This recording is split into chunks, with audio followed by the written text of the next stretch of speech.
helping students really expand the learning journey and enjoy books through augmented reality is absolutely incredible. Your book, Teachingland, is amazing. And so this is Amanda Fox, the creative director of STEAMPunks Ed, and the author of Teachingland, a teacher's survival guide to the classroom, apocalypse, and Zombie, a designer thinker. I still love that title. That is so awesome.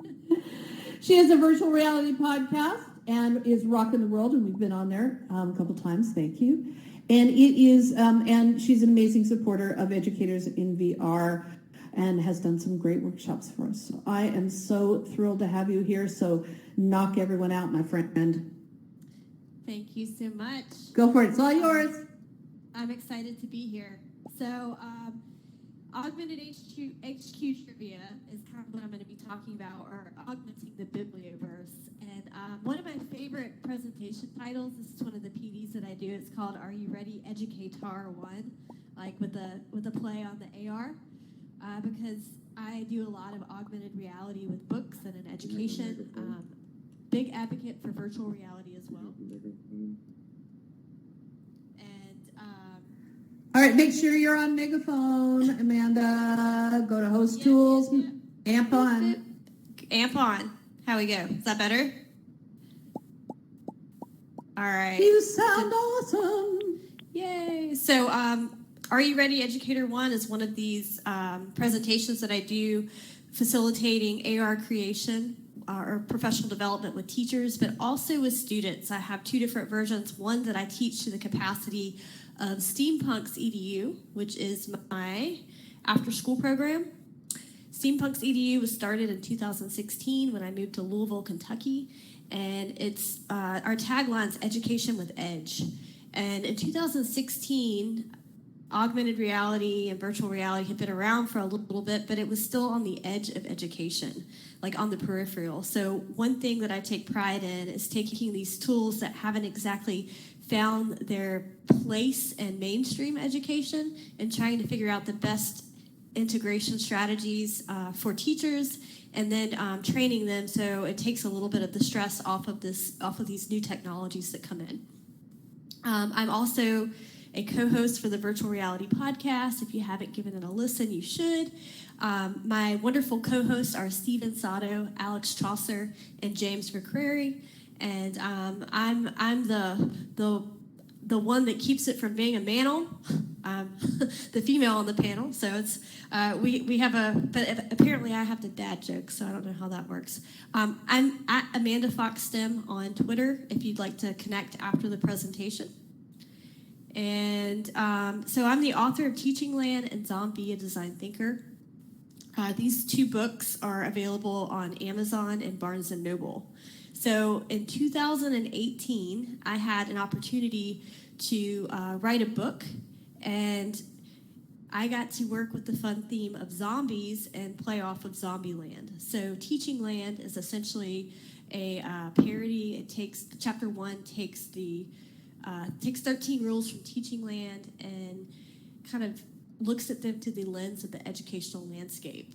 So after this book came out, it was published in May 2019, I was inspired to write a partner book, which was Zombie, a Design Thinker, which also leverages augmented reality and virtual reality content. And it's supposed to help students, or introduce students and adults to design thinking and understand how the modes work and how to go from an idea or defining a problem to an actual prototype. So in June 2019, Zombie, a Design Thinker came out, and the books are...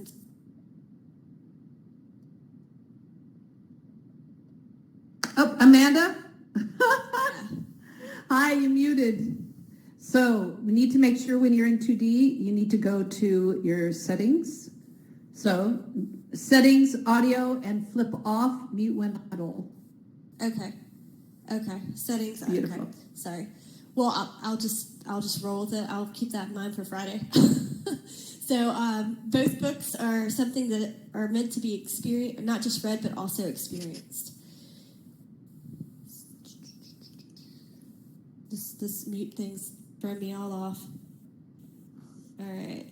So in 2018, I also had the wonderful opportunity to work with students at a school in Dallas. The school was St. John's Episcopal School, and my role was to create a K through 8 vertically aligned computer science program.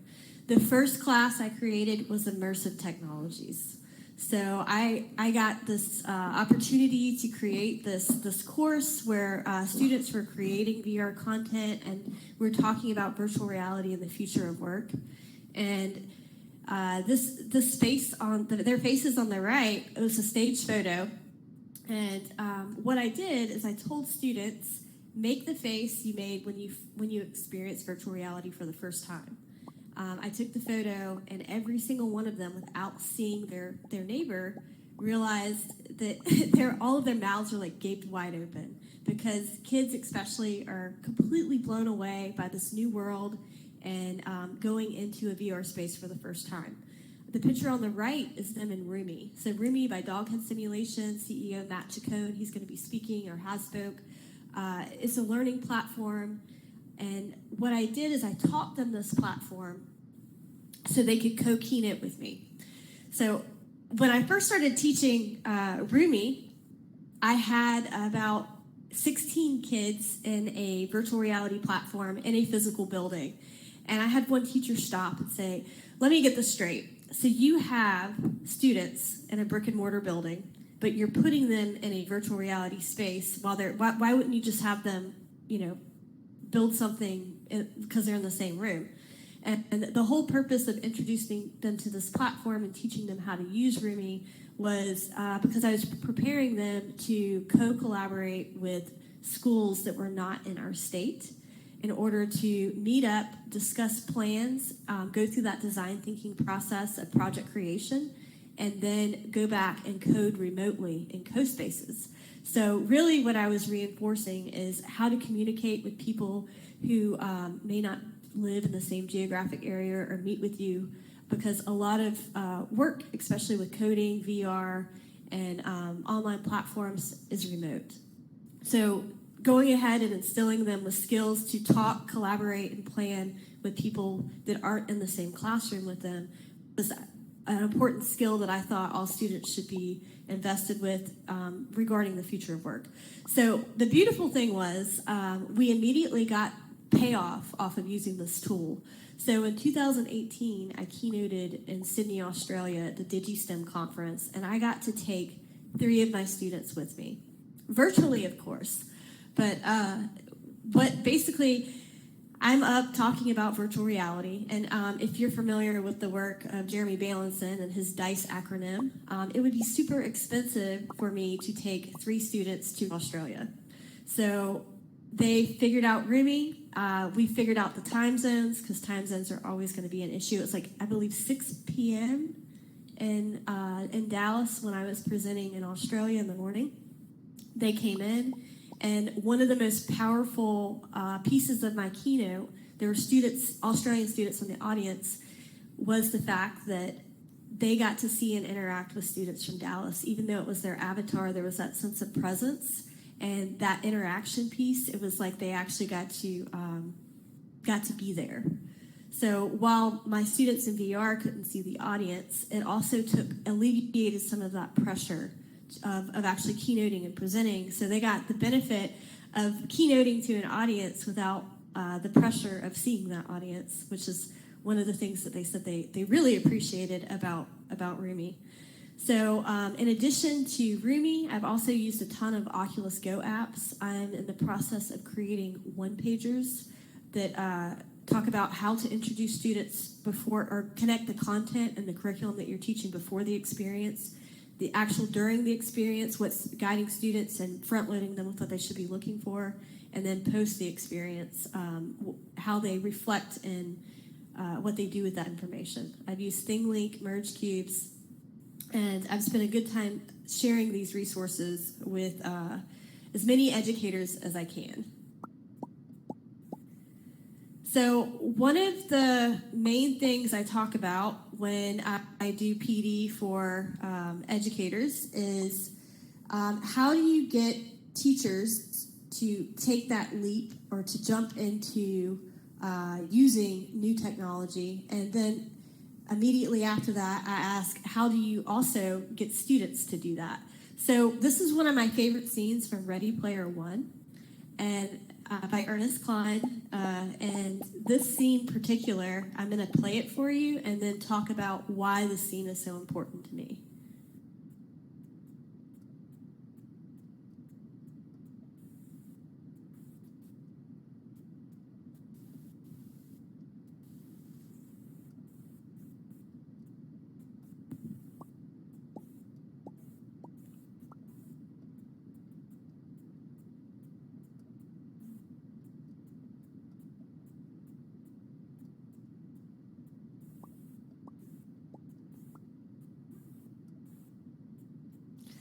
So we have Artemis, and before, how many of you are familiar with Ready Player One? If I could get some emojis or, yay, okay, sweet. So almost all of you. So Ready Player One to me is a story that leverages the four pillars of PEM, the four pillars of STEM, or STEAM education, which are creativity, collaboration, critical thinking, and communication. So in the beginning of the movie, you have Gunters who are not claned up. They're not working together. They're kind of isolated and trying to solve these problems that are in the oasis, solve these riddles.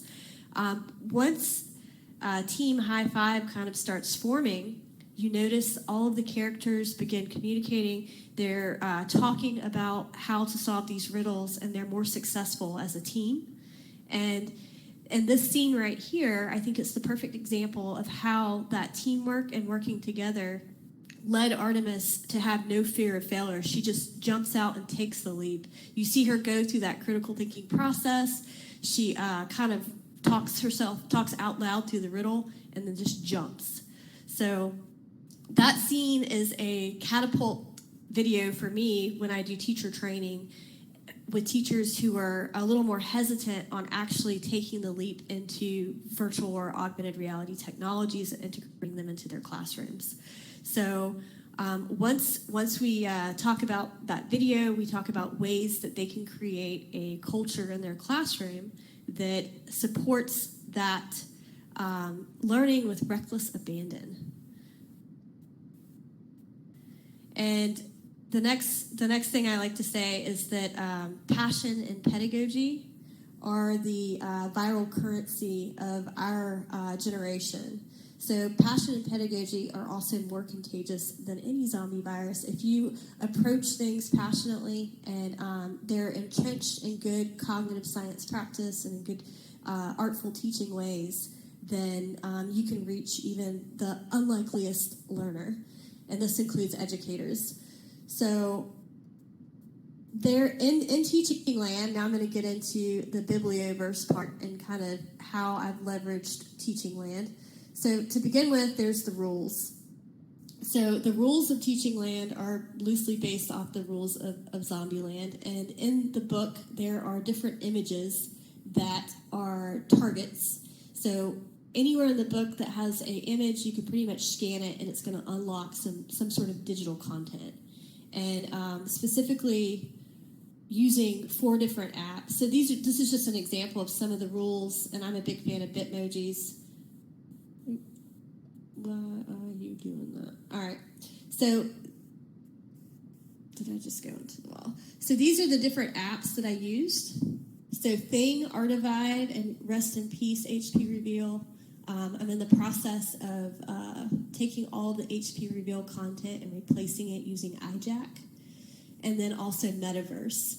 So don't put all your AR eggs in one basket. That's one thing that Charlie Fink kind of taught me. So I had the pleasure of interviewing Charlie Fink, and as technology rapidly evolves, so do augmented reality tools available. So Charlie Fink's a Forbes journalist and VR guru. He wrote in the beginning pages of his book, Convergence, this book is out of date. It was out of date the day it was written. Well, sorry, Charlie. I kind of stole those words and I put those in my book as well. Because our book uses AR technology, it will likely be dated before the ink hits the page. It was, but it didn't stop me from including what currently existed. So a lot of teachers are like, well, how do you know this is going to be around? And I'm like, I don't. Like, you just use what's out there now. And then part of STEM, or part of teaching anyway, is constantly evolving our craft and our practice.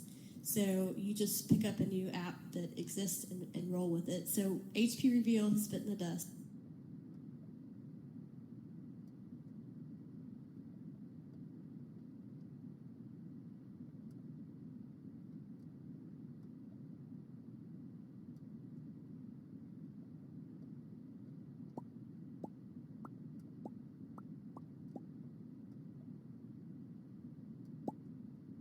Amanda, you're muted again. Sorry. Well, you okay? Yeah. At least you Okay. didn't catch the profanity there. So All right. I love it. Yeah. So with these 4 different apps, I entrenched them in 4 different pedagogical strategies. So it's a good practice to front load students or summarize content that you're about to go into. So using the Thing app, my avatar on the front of the book comes to life at the beginning of each chapter and kind of summarizes what that chapter is going to be about, what to look for, and asks some essential questions of the reader. So in writing this book, I used AR as a unique opportunity to, a lot of times an author, when they publish a book and they get it out in the hands of the readers, that's the end of the interaction. You've written the book, and then it just goes out into the world. So one of the cool things that I think I've done is people who are reading the book get my virtual coach. So as they scan the cover of the book or the different chapter intros, my avatar pops up, summarizes the information. Then Artivive, so the beginning of each chapter has a graphic novel, drawing at the front of each chapter. And we've used Adobe Character Animator to bring all of the pages to life. So when I started using this, I use very basic tools because I'm teaching myself as I go. So I haven't got into the 3D avatars yet. That's something I'm playing with now with WebVR and developing just very rudimentary figures and stuff. So the next book will be the next evolution of my own self-education, which there's maybe an XR book coming out soon. That's all I can say. But Artivive is the hook. It brings the animations to life. It's kind of like a fun way.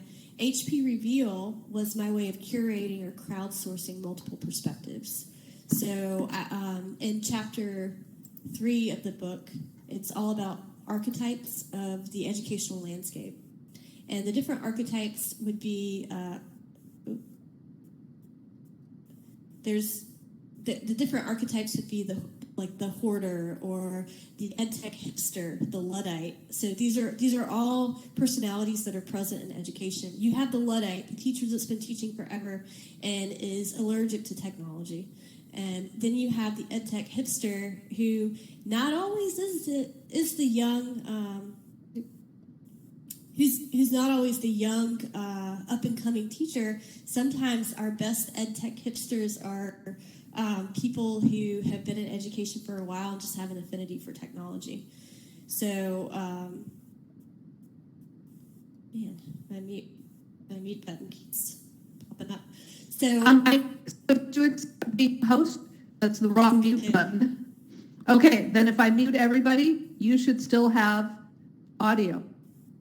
Okay, so maybe yeah, just wrong buttons. That's all right. We're playing button games. I'm trying to mute the audience, not you. All right, all good. Yep. So with HP Reveal, people like Brett Salakis in Sydney, Australia, would come in and give his perspective on each archetype, and then being able, I call it Peter Panning. So for me, augmented reality, when I first looked at it, we think of our schemas and what we relate things to. I thought of Peter Pan when he kind of loses his shadow and Tinkerbell comes in and sews his shadow back on. So for me, the thread is the app that we're using to unlock the shadow content, or that digital content, which would be Peter Pan's shadow. And so it's got this real novel, like Neverland, I guess, connotation for me. So that metaphor has always stuck with me. And I started tinkering with AR, I think, in 2012, 2013.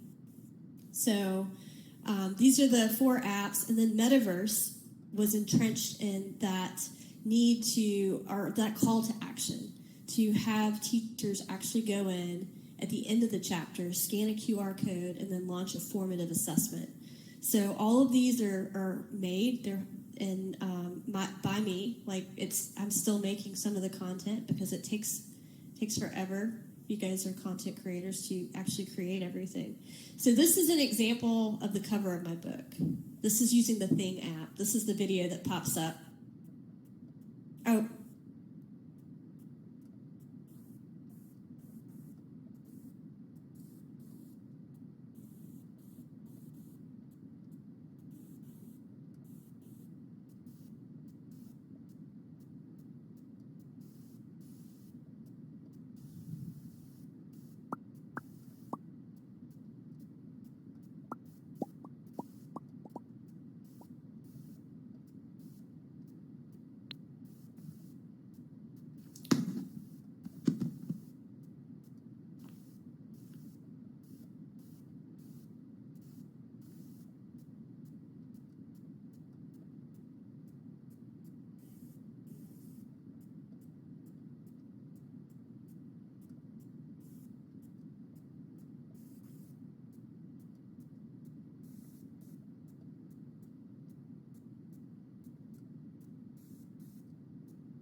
Amanda, we're having problems seeing the video.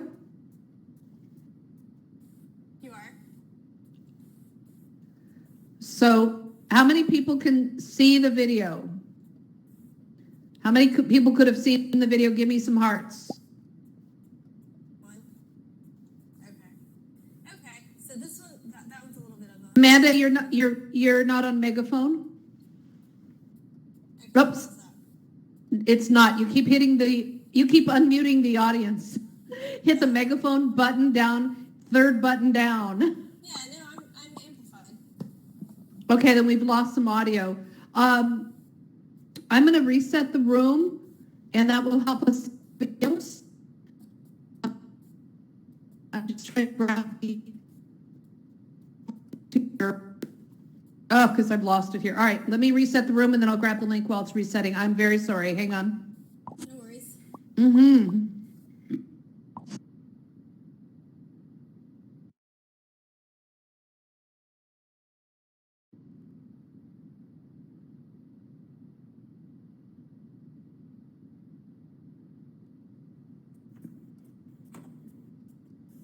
All right, let's see if we can get it to the video.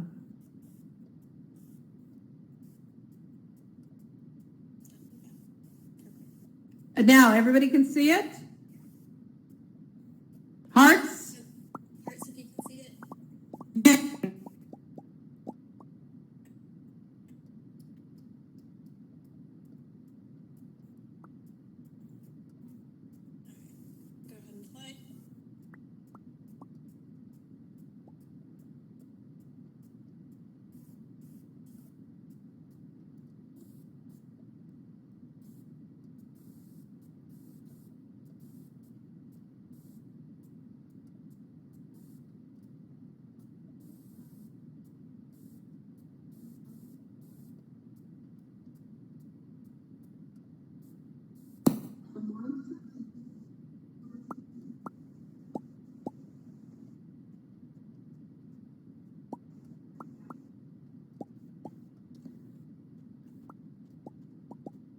All right, so we've lost the video again.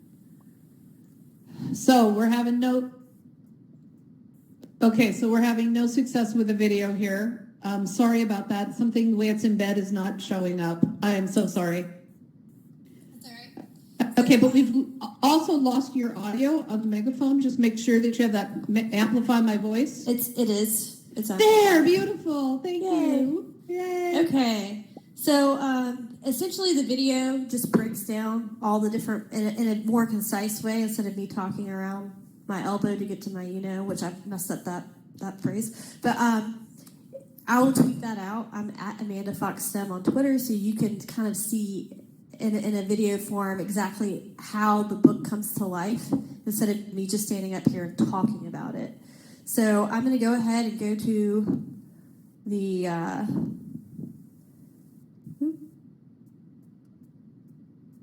this is another video, which I'm not going to play. What happened? Did I walk through the screen?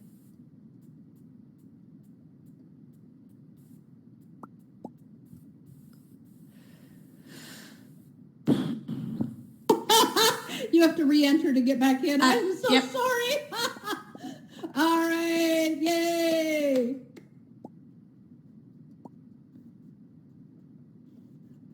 All right, the joys of all the technical stuff going on here. All right. There you go. Okay. So the presentation's gone. No, it needs to load for you now. We're Okay, seeing. okay. Yep, just be patient. Yep. Patience. I know it's got to load. Yeah. Mm-hmm. Keep going. So I'm going to tweet out the video. I'll also tweet out my slides so you guys have access to that. And the next piece that I was going to talk about is using Metaverse to gamify. So are you familiar with GoMeta.io or Metaverse, the Metaverse app? Yay. How many of you are educators or teacher trainers? One. Okay.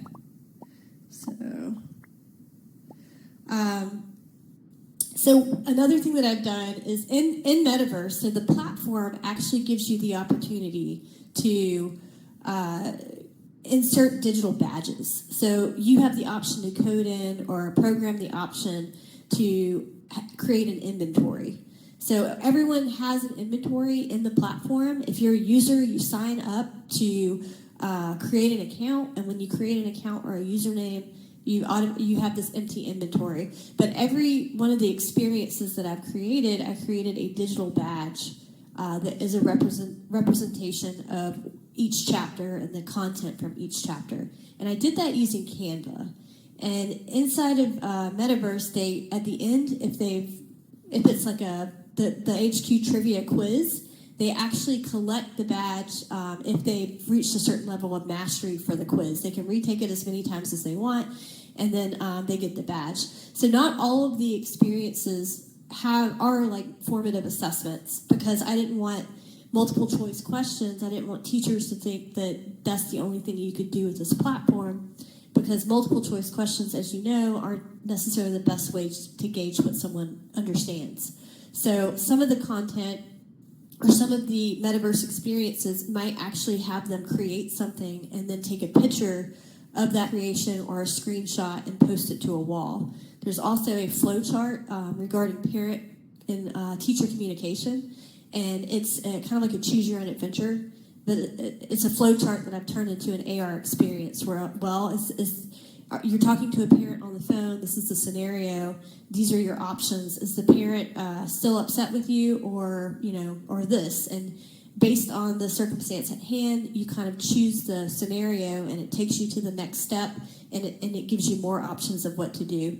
And in the end, it might be that you've resolved the problem, or it might be that you need to have an administrator step in. So it's still not loaded for me.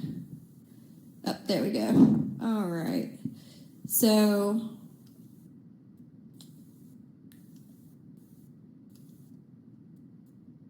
Laurel, could you change the slide? to the next one. Hello? Yep, I did. Oh, perfect. So this is a video that shows Artivive. So this is a picture of the graphic novel in the beginning. Do you think it'll show the video if it's just like 20 seconds? Or is it just all videos? I think it's the way it's in bed. I'll try. Okay. Anybody seeing it? Need some hearts if you see it. Okay. No hearts. Okay. No hearts. All right. So I will put that video on Twitter as well. Next slide. Okay, so as you know, HP Reveal died, so we're going to skip past that. I'm on scan this image with. Yep, HP Reveal, scan this image. So HP Reveal bit the dust this year. They were supporting the app up at past like July of last year, and then this year the app like completely is no longer supported. It doesn't exist. So we're in the process of replacing all that content with iJack. So the beautiful thing about writing a book, having access to AR technology, even if you write something that's slightly outdated, you can go back and layer in digital content that updates content of your book. So that's one thing that we plan on doing, and keeping the book maintained and updated for as long as we can, and addressing anything like tools that have died or new tech strategies. So I'm thinking specifically of tutorial videos on how to use different tech. So instead of putting or printing out like how to use the technology, if you use a trigger image that launches a tutorial, you can continually update that with the current edition or the current 2.0, 3.0 of the app that has been released. So that's one of the things that we plan on doing. Is there a hand up? Do you want me to wait on this? Yep. Hi. Okay. So no longer HP Reveal, and the students in the background here, they're actually working. They did a comic book chemistry. So they took periodic elements from the periodic table, and they had to create diabolical or angelical dynamic duos. And they had to write scripts. They had to create comic book panels with dialogue, and then they had to act them out. They used green screen. They made costumes and recorded their videos, and then they augmented each panel of the comic book. And it was fun because they had them all up on the walls, and students like walked around and scanned them to unlock the stories of these periodic table. So this is an example of how modeling the AR for teachers can extend to how they can turn around and then integrate it into their classrooms. So RIP, poor HP Reveal. And then that was a tutorial, which we're in the process of creating a tutorial for iJack now. And then this is Brett Zalakis. So when I was talking about the strategy that I use for HP Reveal, it was really to leverage multiple perspectives and the different viewpoints of educators around the world, and kind of curating them into this one book, this one source, to where they didn't have to go to Twitter to find out or anywhere else. All of these voices were kind of included in not just text, but videos of them talking and analyzing and like decoding some of the content in the book. It was their perspective of what they've read. And it was a lot of fun getting all of these videos from different educators around the world. So like I said, this is Brett Zalakis from Australia, and then I had Tom Walken, who is one of my instructors for STEAMPunks, really talk about what it's like to be a noob, and just the accountability and the pressure of going into teaching today. And this is what the actual platform looks like. So in Metaverse, when you create an experience, you have these. Obviously, I use Bitmojis because I wanted to pull in elements of the AR and things coming to life, and use my Bitmoji or my avatar in Adobe Character Animator to where the character actually speaks but it's my voice, so it's my digital version that's still present and still there with my readers. So these are the different formative assessments made with Metaverse that are at the end of each chapter. So there is Teachingland Trivia, Chapter 1. Teachingland Chapter 4 is, are you down with OPP?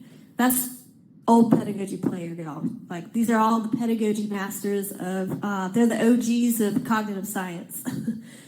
Chapter 3 is Managing the Horde, which is classroom management. Chapter 7, Grade and Grown Assembly Line, how to create meaningful, authentic assessments for students.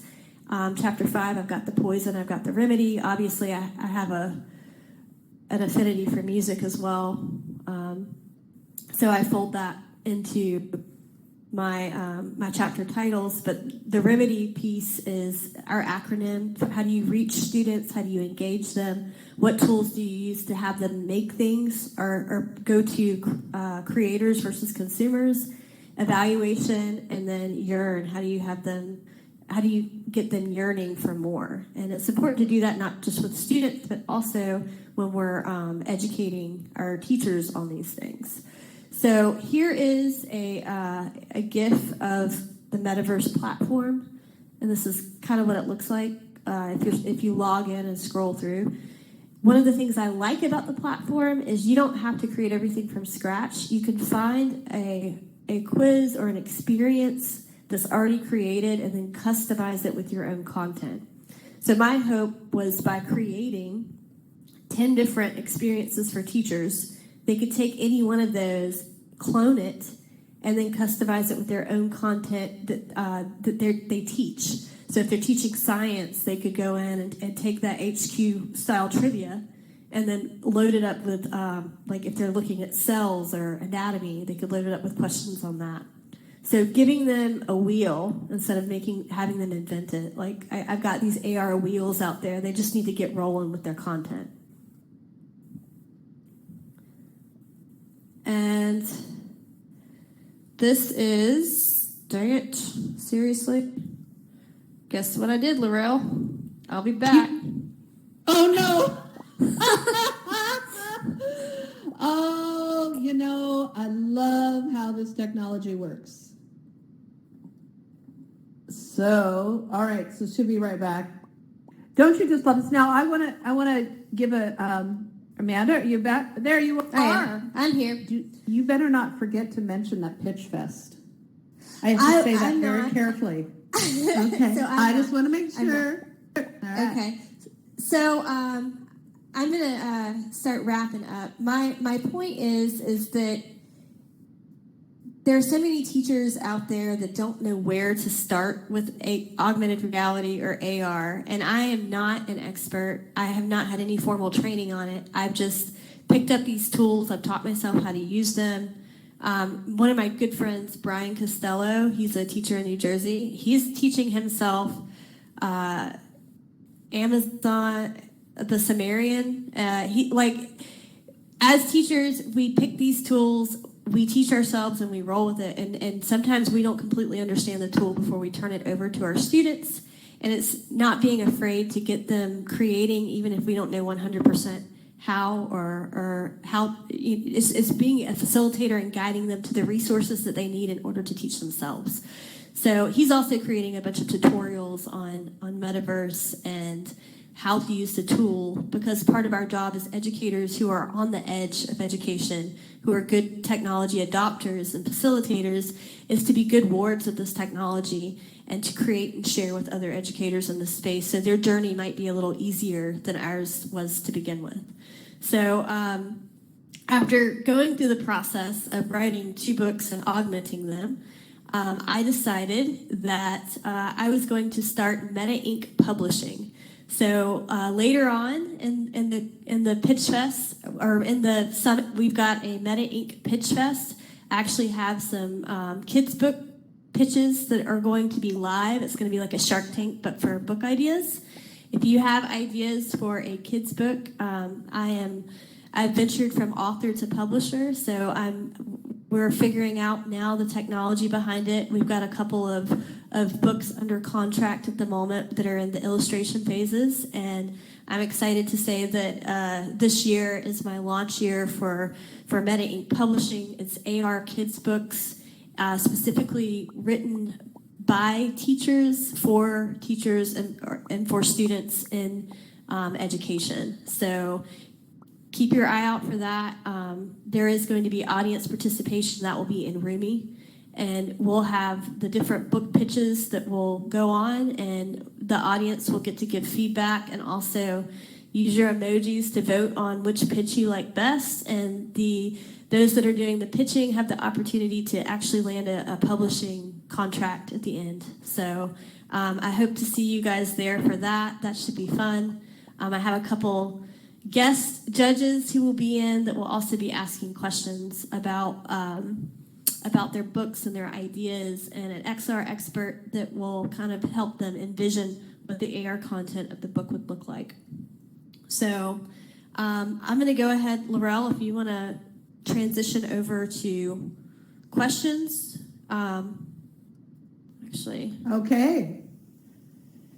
I am going to go forward a little bit. So what's being showed now is Metaverse, the Zip the Zombie book template. So on Friday, I'm going to be talking about sustainable development goals, and especially goal number 4, quality education, and how augmented reality can play into delivering quality education and bridging an equity gap that exists for various reasons. But here's Zombie, a design thinker. It's got student design journals to go with it. We've used the Merge Cube, and we've used AR to actually read the books to students who are struggling readers. And I'll go more into that process and how that works on Friday. So, but I'm open to any questions.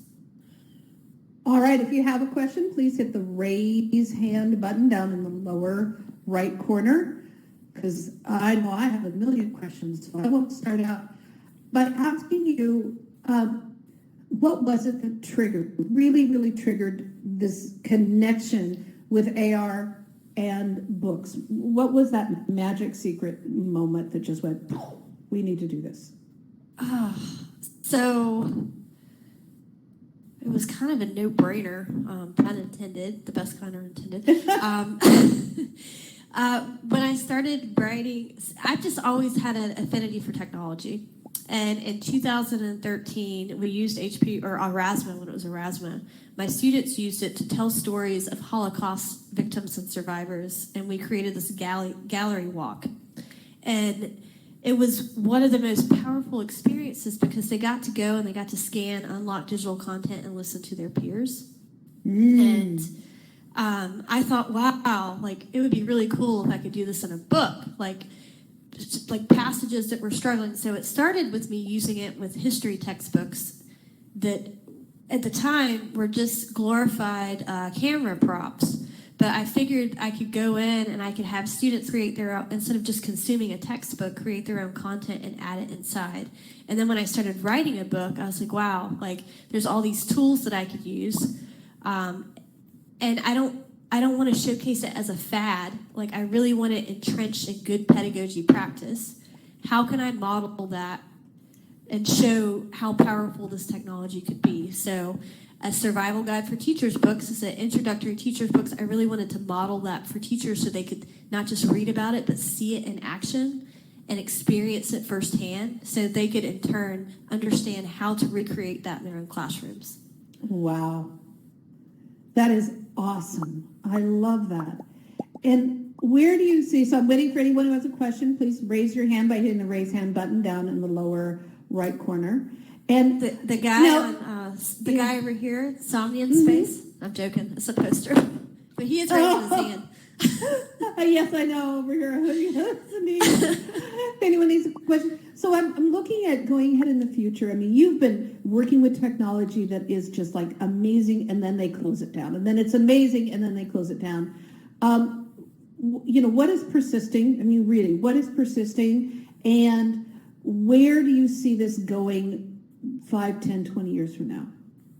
So technology is new, and everyone's fighting to have a footing in this AR VR space, in this XR space.